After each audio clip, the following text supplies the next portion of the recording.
Have you ever wondered why someone truly falls in love with you?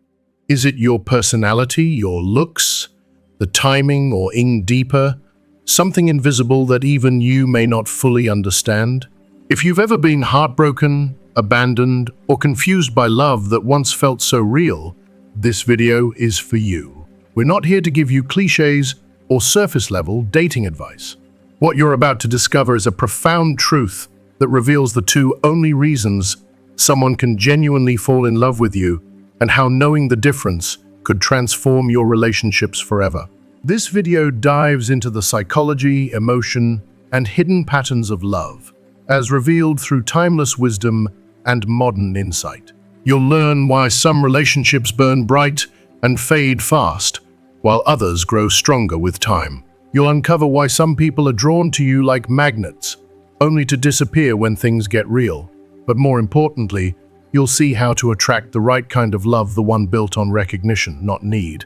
Stay with us until the end, because this truth might not only change how you love, it might change how you see yourself. If you haven't subscribed to our channel yet, please click the subscribe button and ring the notification bell to stay updated on all our latest content. The first fundamental reason why someone falls in love with you is, in my opinion, not only the most common, but also, sadly, the most delicate and vulnerable. It's a form of love that many of us have experienced without even realizing it. We call it love out of lack, and while it can feel overwhelming and powerful, it is built on shaky ground. This kind of love emerges when a person looks at you and sees not just you, but something they deeply crave within themselves. They're not falling for your soul, your essence, or the quiet truths that make you who you are. Instead, they're falling for what you represent to them. You become a mirror, reflecting their unmet needs, their fears, their silent longings. In a way, you're not being loved, you're being used to fill an emotional hole they may not even be aware of. Picture a bowl of murky water. You lean over to catch your reflection, but all you see is a distorted blur. That's what love out of lack is like. The person loving you can't truly see you. They're seeing a twisted version of reality, colored by their emotional fog. And in that fog, they assign you the qualities they feel most disconnected from: strength, stability, freedom, security, confidence, excitement, warmth.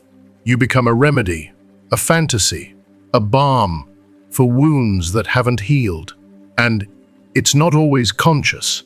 This isn't manipulation, it's projection.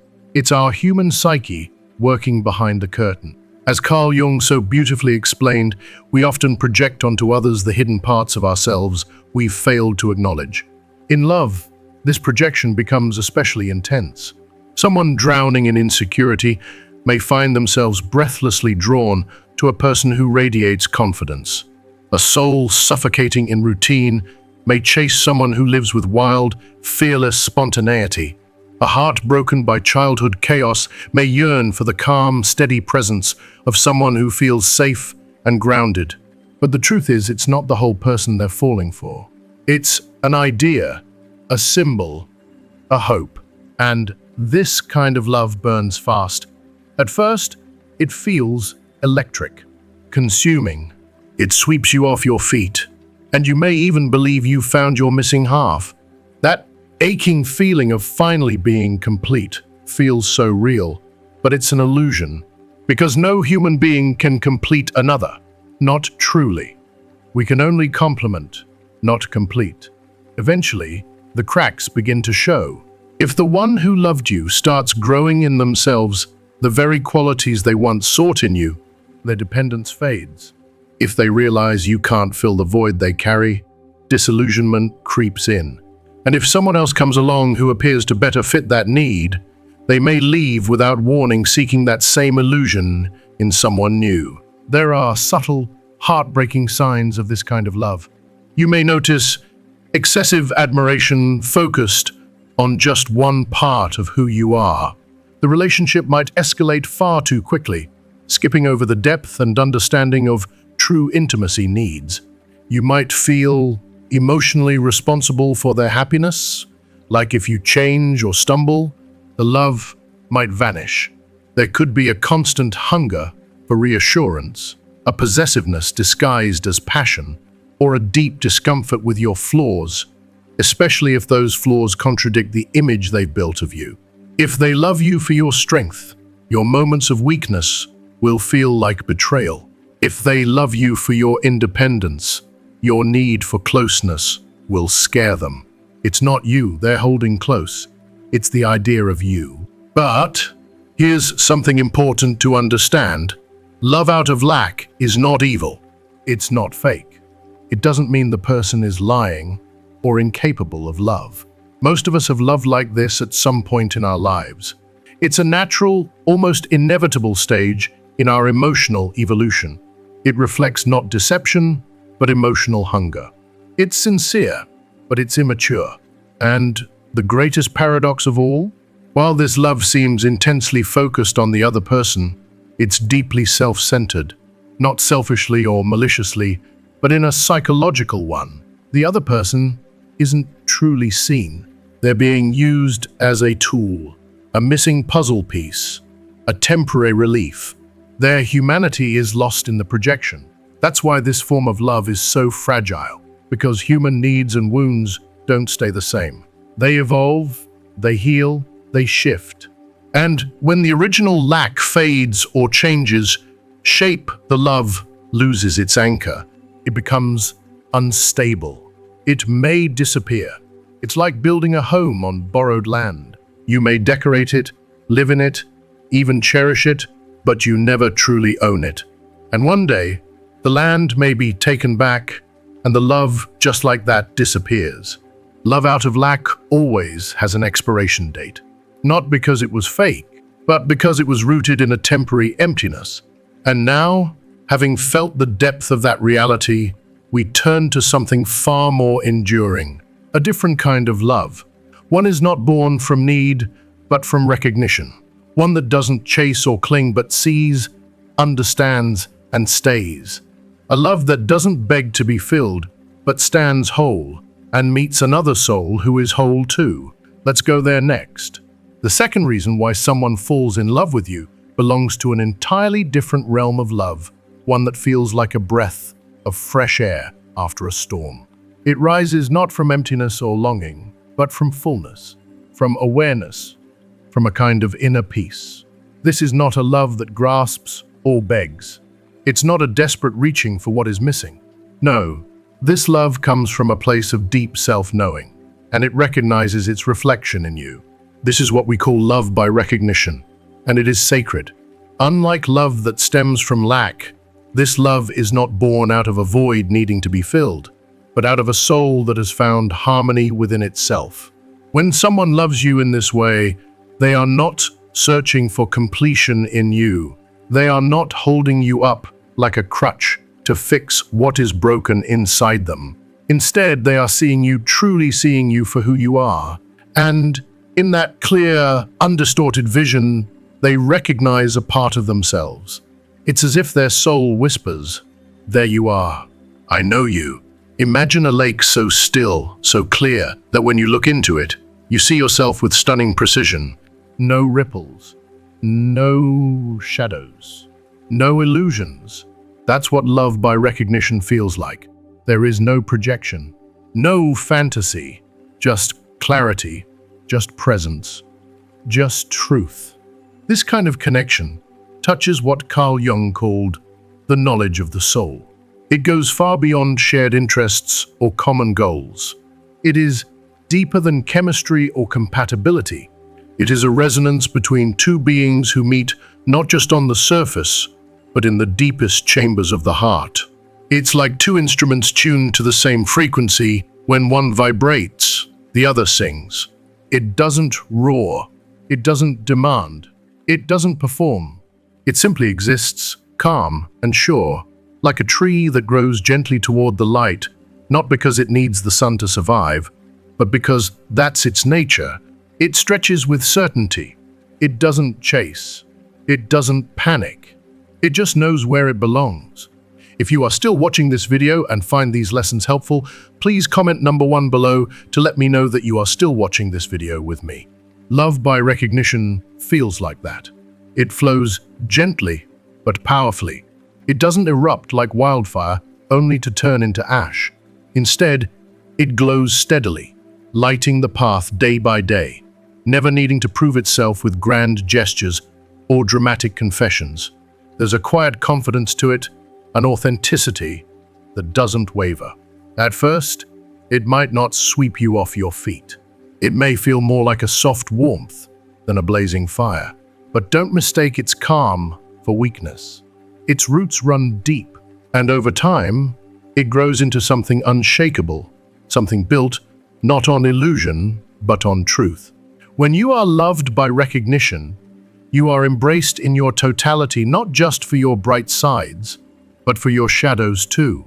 Your strength is seen, yes, but so is your fragility, your beauty, but also your messiness. This love does not try to mold you into an ideal. It does not turn away when your flaws appear. It stays. It holds. It honors. This is a love that doesn't put you on a pedestal, only to later knock you down. It doesn't swing between obsession and disillusionment. It doesn't turn cold when things get hard. Instead, it sees your wholeness and says, "I'm still here." It is a love that respects your freedom, that doesn't seek to control or possess. It doesn't grip you out of fear. It allows you to be you, wild, soft, still becoming. It celebrates your evolution rather than fearing it. It says, "You don't need to become something else for me to love you. I love you exactly as you are, and I will keep loving you as you grow." You'll know when you've been loved like this.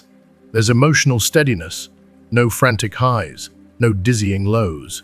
Just a quiet knowing. It doesn't collapse when the other person reveals contradictions. It doesn't panic when life shifts. It becomes stronger with each new layer uncovered, each truth revealed. Another unmistakable sign is the absence of anxiety about loss. When someone loves by recognition, they're not constantly afraid you'll leave. They're not consumed with jealousy or desperation. Why? Because they understand that this kind of love isn't tethered to circumstances or conditions. It is rooted in something far deeper, a timeless soul-level connection that survives even distance, difficulty, and change. This kind of love also invites growth, not dependency. It doesn't keep you small. It doesn't require you to stay the same. It thrives on transformation. As you evolve, as you rise into new versions of yourself, this love rises with you. It sees your growth not as a threat, but as a miracle. And here's something I believe with all my heart: we can only receive love by recognition when we've done the sacred work of recognizing ourselves, when we've dared to face our reflection, made peace with our shadows, healed our wounds, and chosen to become whole. Then, and only then, do we become capable of calling in a love that sees us as we truly are. Love by recognition is not perfect. It will still face challenges. It will still weather storms. But it is the kind of love that holds steady in the wind, that bends but doesn't break, because it is built on truth, not need, not fantasy, but the raw beauty of seeing and being seen. On the contrary, love by recognition does not fear growth, it honors it. It doesn't tighten its grip when you begin to change. It doesn't shrink back in fear when your spirit outgrows old limitations. Instead, it watches you evolve with wonder, like a witness to a sunrise slowly lighting up the world. It celebrates your transformation not as a departure from who you were, but as a deeper unfolding of who you've always been. This love whispers gently, "I see you becoming more of yourself, and I love you even more for it." When you are loved in this way, your expansion is not met with anxiety, but with reverence. Your growth is not a threat. It's seen as a sacred expression of a life force moving through you. This is the kind of love that doesn't hold on out of fear. It holds space out of faith. It looks into your eyes as you change and says, I still choose you not despite your growth, but because of it. But here's the truth. This kind of love does not appear in lives that have never been broken open. It doesn't bloom in hearts that have never been humbled by loss or burned by longing.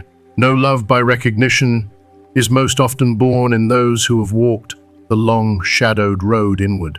It's found in those who have dared to meet themselves in silence, those who have confronted their wounds, who have knelt at the altar of their pain and chosen to heal rather than hide.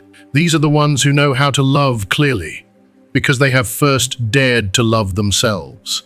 They have excavated the hidden parts of their soul, dusted off the shame, sat with the grief, and made peace with the truth. And in doing so, they have built a quiet home within themselves, one they do not need to escape from, and thus do not need to fill with illusions. And it makes perfect sense, doesn't it? We can only recognize in others what we have already dared to recognize in ourselves. That's why love by recognition feels so rare and yet so intimately familiar. When it arrives, it doesn't feel foreign. It feels like coming home. This kind of love carries something eternal within it. It is not swayed by the tides of time. It doesn't wither with wrinkles or dull with distance. Instead, it deepens with every shared hardship, strengthens with every honest conversation, and becomes more rooted with every storm that does not shake it. When life throws shadows, this love does not retreat. It opens the curtains and lets the light in, saying, "Let's face this together." Unlike the love born out of lack, which feeds on conditions and often falters when reality arrives, love by recognition does not depend on youth, status, beauty, or performance. It doesn't love your highlight reel. It loves your essence. It loves the parts of you that remain constant, even as the seasons of your life change. It sees your soul, not just your surface. And that soul is what it falls in love with, again and again, day after day. This is the most mature, most sacred form of human love. It's not about fairy tales or fleeting passion. It's about depth. It's about devotion. It doesn't say, "You belong to me." It says, "You belong to yourself, and I honor that." It doesn't consume you. It nourishes you. It doesn't confine you. It liberates you. It doesn't demand that you shrink to fit inside someone's fear. It expands to meet your truth. This love is not a trap. It's not a test. It is not a transaction. It is a home, a soft, steady place where your soul can exhale. And this truth, this life-altering insight, is what leads us into the story that follows. High on the sacred slopes of a mountain, where the sky leans down to touch the earth, lived an old man known simply as the Sage. No one knew how old he was. Some said he was as ancient as the mountain itself. Others said he was timeless, untouched by the years. But everyone agreed on one thing: his eyes held a kind of knowing, a depth that spoke of lifetimes lived and secrets learned beneath the stars. He owned nothing but peace. He lived in a small stone cabin, without wealth, without noise, without need.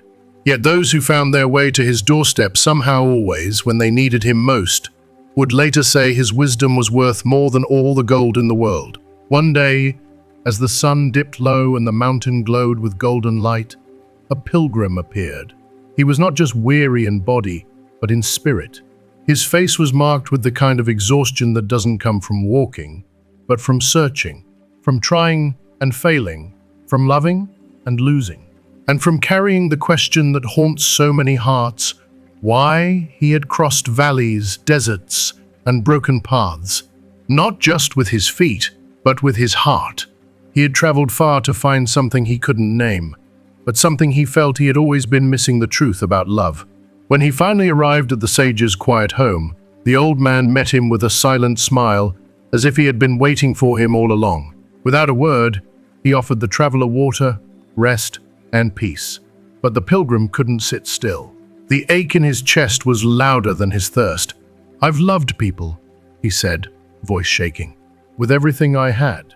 I gave all of myself, again and again. I opened my heart wide and let them in, but every time, I ended up shattered, alone, forgotten. Why? Why does love never stay? The sage listened, his eyes soft, unjudging. Then he stood, slowly, and motioned for the pilgrim to follow. They walked higher, past the trees, until they reached a hidden clearing, where a crystal-clear lake shimmered in the light. The snow melted into it from the mountaintops. The air was still. The water was like glass. "Look," the sage said. The pilgrim leaned over the surface and gasped. The reflection looking back at him was perfect, undistorted, honest. He saw himself, not a version, not an echo, but himself. "What do you see?" the sage asked. "I see me," the pilgrim answered, confused. The sage nodded, then picked up a stone and dropped it gently into the water. The surface broke. Ripples spread. The image wavered, twisted, and disappeared. "And now?" the sage asked again. "A distorted image," the pilgrim whispered. "I can't recognize myself anymore." The sage smiled, his voice soft like wind in the trees. "That," he said, "is how love works. When someone tells you they love you, they are not always seeing you. Often, they are seeing a reflection.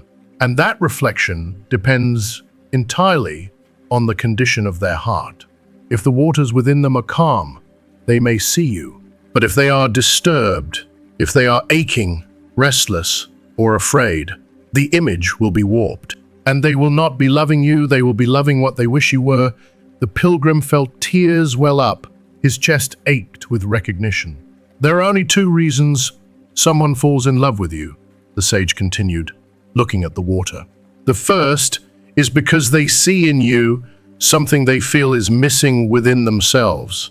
They are drawn to what you seem to offer, the strength, the joy, the peace they believe they lack. But they don't see you. They see a fantasy, a reflection, a solution." Then the sage knelt and released a handful of dry leaves onto the surface of the lake. They floated for a moment, fragile and golden, before slowly drifting apart. "This love," he said, "can be beautiful for a while, but it is light.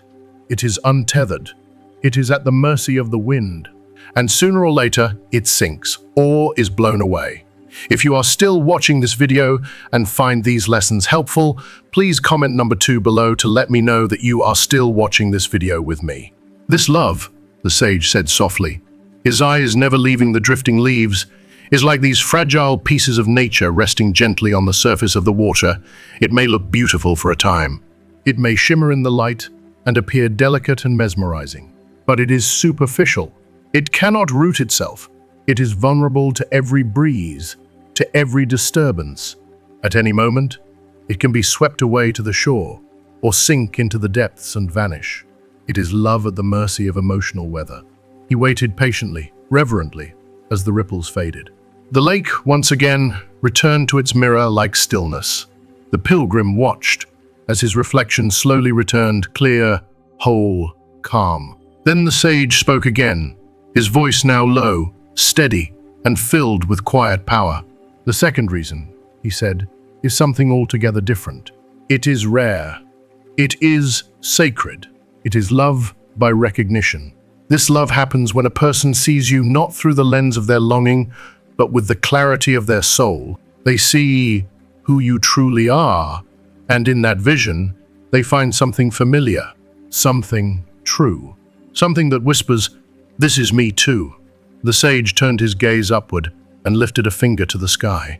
High above them, an eagle soared in wide, effortless circles, free, majestic, unchained. "Look at the eagle," he said. "See how it glides, needing nothing, seeking nothing. It doesn't need its reflection in the lake to remind it that it can fly. It doesn't depend on being seen to know who it is. But still, the reflection exists. And there is beauty in that silent recognition."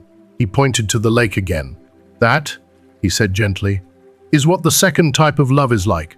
It doesn't arise out of emptiness. It doesn't beg to be filled. It doesn't say, 'I need you to complete me.' Instead, it whispers, 'I see you, I recognize you, and I honor what we share.'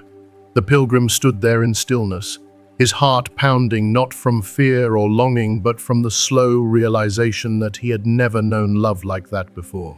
As he looked into the lake, it felt as if he was finally seeing himself clearly, for the first time, not just in the water, but in the eyes of the sage's wisdom. The sage watched him silently, then spoke again. "If you've truly understood the difference between these two kinds of love," he said, "then a powerful question must rise in your heart. How do we invite into our lives the kind of love that sees rather than needs? How do we cultivate love based on recognition instead of lack?" And then, with a knowing smile, the sage answered that question with clarity born of lifetimes. "The answer," he said, "doesn't lie in tactics or charm. It's not about learning how to impress or manipulate. It's not about perfecting the art of attraction. The truth is far more mysterious and far more beautiful. The answer lies in turning inward, not outward." He paused, letting the words settle into the silence like seeds into fertile soil. We must stop chasing love as if it lives somewhere out there. We must stop believing someone else holds the missing piece. Because the moment we believe that another person can complete us, we begin to search for our wounds instead of our wholeness. And love, born from a wound, will always bleed. The pilgrim listened with his entire being now, his soul drinking in every word like water after a long drought. "Only when you begin to cultivate love within yourself," the sage continued, "only when you stop demanding someone else to validate your worth or fix your pain, only then does true love find you. Not because you were seeking it, but because your wholeness called it in. This kind of transformation," he said gently, "does not happen overnight, and it does not follow a straight path. It is a winding road of self-discovery, a journey of light and shadow. You will have to look into the mirror without flinching. You will have to face what you have hidden and embrace what you have denied." He looked directly into the pilgrim's eyes now. "It requires courage," he said, "because it means giving up the illusion that someone else will save you. It means taking radical responsibility for your happiness. It means understanding that no one is coming to complete you, because you were never incomplete to begin with." He turned his gaze to the horizon, where night was beginning to kiss the sky. "Observe the moon," the sage whispered. "She does not chase.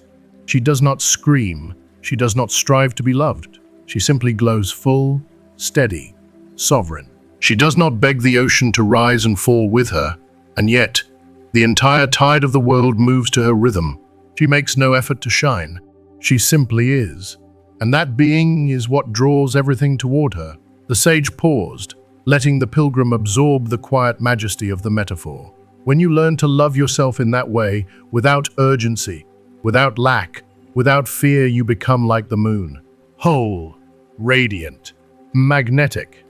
Not because you are trying to attract love, but because you are love. And love, real love, recognizes itself. The pilgrim stood beside the sage, tears tracing quiet paths down his cheeks, not from sadness, but from truth, from the weight of illusions finally falling away, from the deep, soul-shifting peace of knowing that love was never meant to be chased, it was meant to be awakened. So now, dear friend, after walking this journey through the heart of love, after sitting beside the sage, gazing into the still waters, and hearing the wisdom that echoes through generations, what have you discovered? Have you begun to recognize the difference between love that clings from emptiness and love that flows from wholeness? Have you seen how true love begins, not when someone completes you, but when someone truly sees you? We would love to hear from you. What is one truth, one shift, or one piece of wisdom you're taking with you from this story? What is one thing you now understand differently about love, and what will you begin to practice in your own life starting today? Please share your thoughts in the comments below. Your voice matters. Your reflection may inspire someone else who's still finding their way. And if this video touched your heart or helped you see love in a new light, please don't forget to like, share, and subscribe to our YouTube channel. We're honored to walk this journey with you, one story one truth, one healing step at a time. Until next time, may your love be rooted in clarity and your heart remain open to what is real.